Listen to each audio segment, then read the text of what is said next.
চুলার এটা অরিজিনাল চুলার সাথেই ছিল, ঠিক আছে।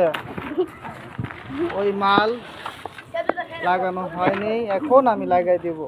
ওই মালটা কাইটে গেলি সময় বেশি লাগে, তাই এই দেখেন আমি কেবল নিয়ে এলাম, ঠিক আছে। এরকম মাল আপনারা বাজার থেকে এনে লাগাইতে পারবেন, হ্যাঁ। তেমন কোনো কষ্ট নাই, খালি কিনে আনবেন আর আগের মতো করে এইভাবে লাগিয়ে দিবেন, ঠিক আছে। দেখেন লাগানো, দেখেন ওটা কাইটে গেলে সময় বেশি লাগে, এতটুকুই, আর কোনো কিছু না।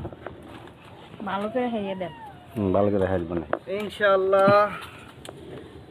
আমি সবার জন্য দোয়া করি যেন সবার রাইস কুকার, গ্যাসের চুলা, সেলাই মেশিন নষ্ট জানি হয়, আমি জানি এইগুলো হারা হাই নষ্ট না হয়, নষ্ট না হলে খালি। আর আমি যেটা ঠিক করব বিশেষ করে এটা যেন আরো দীর্ঘ মেয়াদি ভালো থাকে।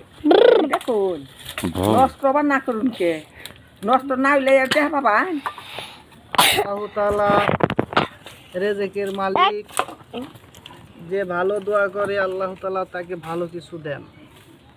কথা সত্য। যাই হোক, কাজের কথায় আসি। এই যে আমার লাগানো শেষ, আরেকটা মাথা আপনারা দেখে দেখে লাগাই দিবেন। আমি খুঁজতাছি, পাচ্ছি না। এই যে হ্যাঁ, থ্যাংক ইউ, ধন্যবাদ। দেখেন আমার ভাই দেখা দিল, একটা মাথা হারিয়ে ফেলছিলাম। এটা একটু বড় করে নেবেন, নতুনটা যখন লাগাইবেন নাও মিলতে পারে, এই আপনারা গাছের উপর কে ভয়ের কোনো কারণ নাই, মিলবে। এই যে ঢুকছে না, একটু বড় করলাম। ময়লা পড়তেছে না, ময়লা পড়তেছে আর গা। দেখেন আসলে এই বাড়িতে কাজ করবে রাহে অনেক মজাই লাগলো, কারণ এখানে অনেক ঠান্ডা বাতাস। ভাই বলছিল ফ্যানের বাতাসে বহেন, ফ্যান বাদ দিয়ে হেনে বসেছি, এনে জায়গাটা অনেক ভালো রাখছে, ঠান্ডাও বাবা।